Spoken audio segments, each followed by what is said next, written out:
දහම් දෙසවන දැවෙන හිතට සදහම් සුවය. නමෝ තස් භගවතෝ අරහතෝ සම්මා සම්බුද්දස්ස. නමෝ තස් භගවතෝ අරහතෝ සම්මා සම්බුද්දස්ස.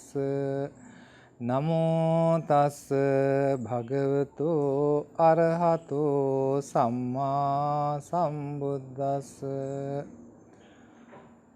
Dear friends in the Dhamma, today I would like to discuss the value of the life, and also to destroy the life is a great sin. Therefore, I would like to talk about suicide.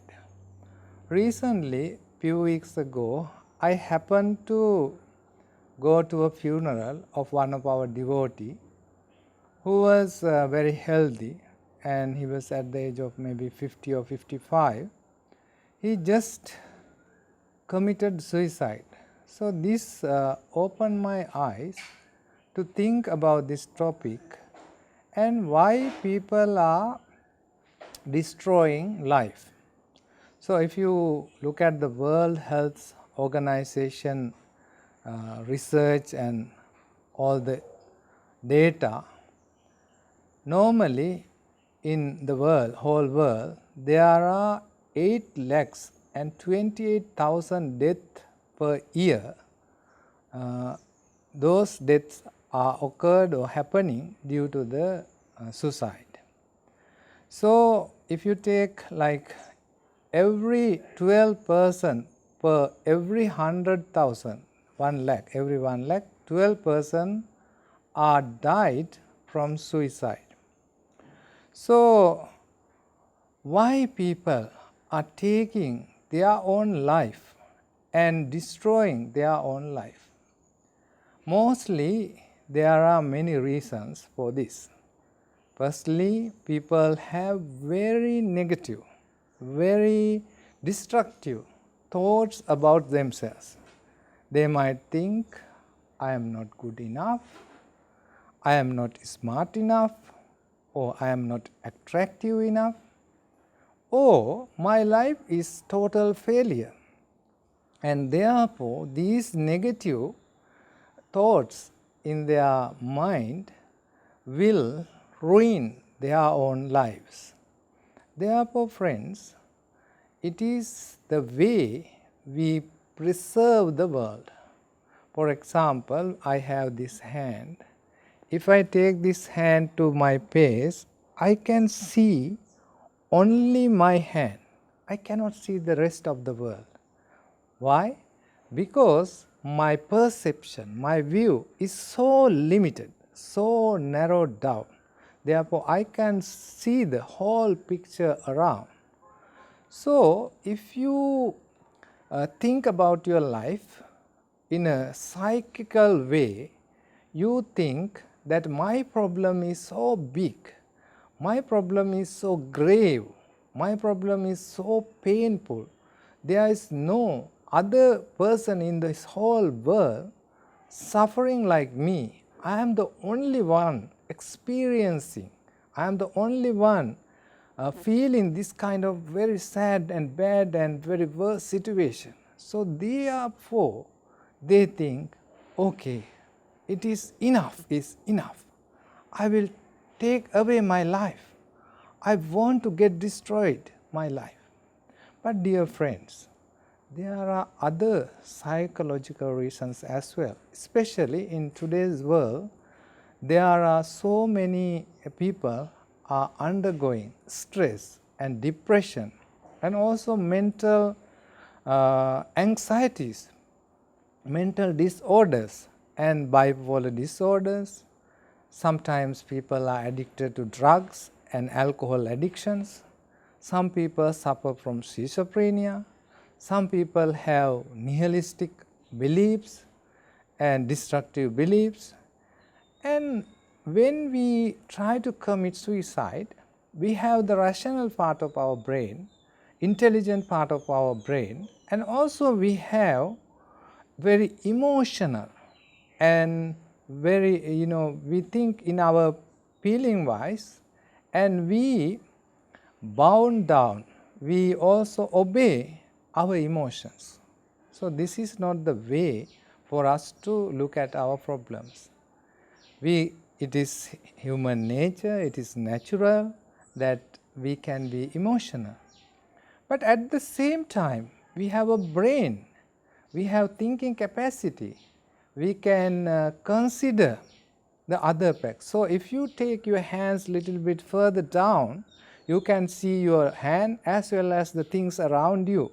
So similarly, if you can compare your problem and the people your same age, maybe the same group, who are facing same kind of problem in the society.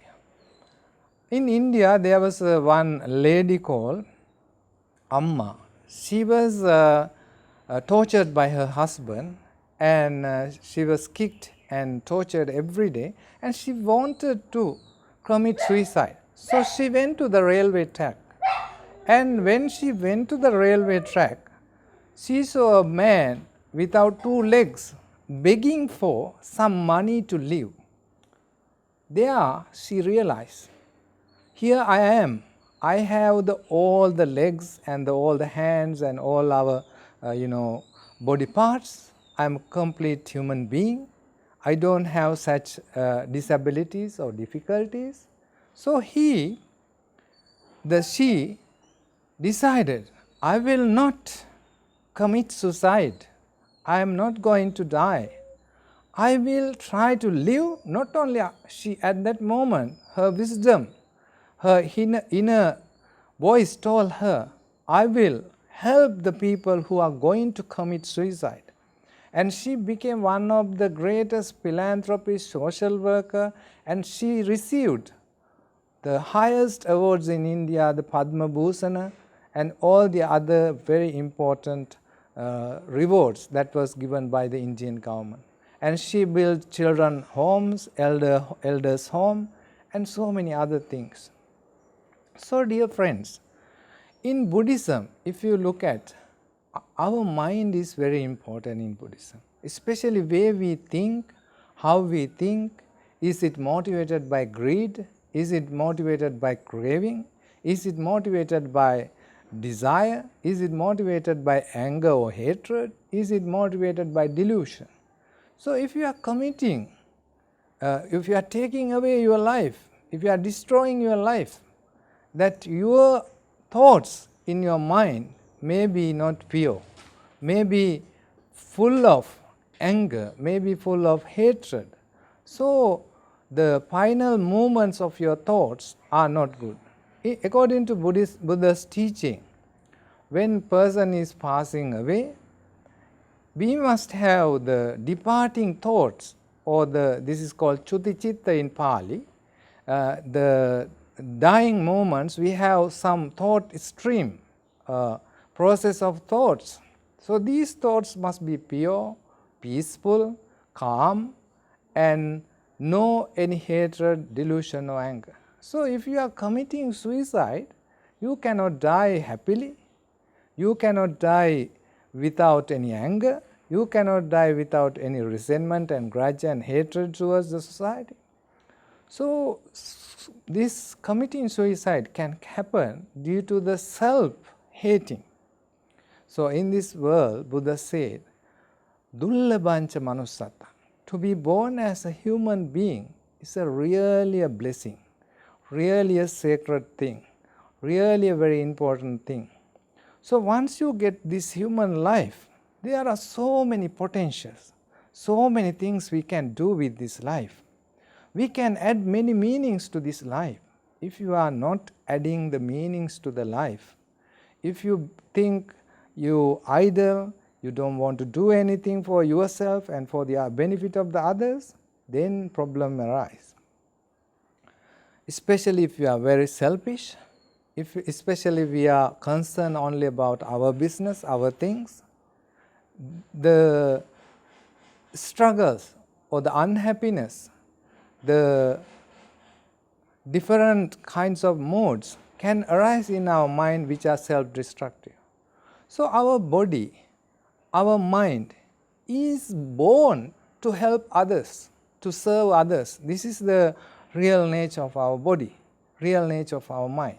I will illustrate this with a very small story. In a Western country, some psychologists and some anthropologists did a research. What was the research? Is the good qualities that is there in your mind, you gain them through the learning, or is it instinctive? It is born naturally. You have these qualities in your mind. So they did this experiment with the toddlers, small babies. There were some group of babies, maybe 3 months and 6 months old, and there were 2 years babies. And they live in the same hall, but between these two groups there was so many hurdles, beds, mattresses, tables, chairs, so that these 2-year babies cannot go to the other side of the hall. So these little babies, tiny infants, were crying and in pain because their mother was not there, nobody to look after, and they were crying and crying. So these little guys, 2-year babies, try to jump over all these hurdles, benches, the beds, and all the other difficulties that is set up by these experimentalists. They cross over to the other side to make pacify these children, to make them lullaby to these children. So this shows that even little children, this is innate in their mind, this is naturally instinct that to help others. So if you think about helping others, you can avoid your own difficult mental situation. You can gain happiness. That is what the longest study made on happiness by the Harvard University says that if you are dedicated for the happiness of others, you are also feel happy. So that there's a chemical in our body which is called serotonin. If you do some good things, this serotonin hormone will develop inside your mind. So therefore, this will help you to boost your mood, boost your way of thinking, way of perceiving the world. So this will in turns help you to overcome the suicidal thinking, suicidal intention. Therefore, friends, in Buddhism, first precept is to not to kill any beings. So this is a personal voluntary undertaking we are taking when we are take 5 precepts, first precept. So dear friends, it is very important. Not only you are killing other people, killing oneself also included in this. And the highest Vinaya for Buddhist monks says that taking life is not good. Taking life is very bad for high ordinated monk because they lose their high ordination if they killed or propagate killing. So friends, so if you can develop a mind which is pure, because no hatred, no grudge, no illusion in your mind, so it is okay for us to be not perfect. Everybody is not perfect. The person I am telling, the person I am preaching, myself is also not perfect. There are so many imperfections. So it is okay in our life. There are failures, there are unhappy episodes, there are difficult situations, but what you should do is when difficult things come, you must talk to your elders, your friends, your teachers, the Buddhist monks, and any person who is willing to listen to your grievances, willing to listen to your sadness, willing to share your, the depression, willing to share your difficult period. And it is okay. There are 3 ways to look at problems. There are some problems, you have solution. Then you try to solve it. There are problems, they will solve by the time. As the time goes on, the problem become a not problem. It's not anymore a problem. So let the time solve this problem. then there are problems, there are no solutions. So we have to accept it. There may be breakups in our relationships, the loved one may have died, there may be financial difficulties, there may be other psychological traumas and psychological difficulties. So let's face it. But remember, in Buddhism, core principle, the main principle is anicca, impermanent. Whether a happy episode of our life, whether it is a bad episode of our life, everything pass away. It will not remain forever. So because of temporary problem you are facing now, don't give up your life. Don't destroy your life. This life is so precious. This life can be cultivated to become a Buddha. This life can be cultivated to become an Arahant. This life can be developed into become a saint, a high educationist, scientist. So many people have these opportunities. You also have these opportunities. So please, and there are government medical services you can talk to. There are helplines too. If you have any suicidal thoughts, suicidal instinct, please talk to your elders.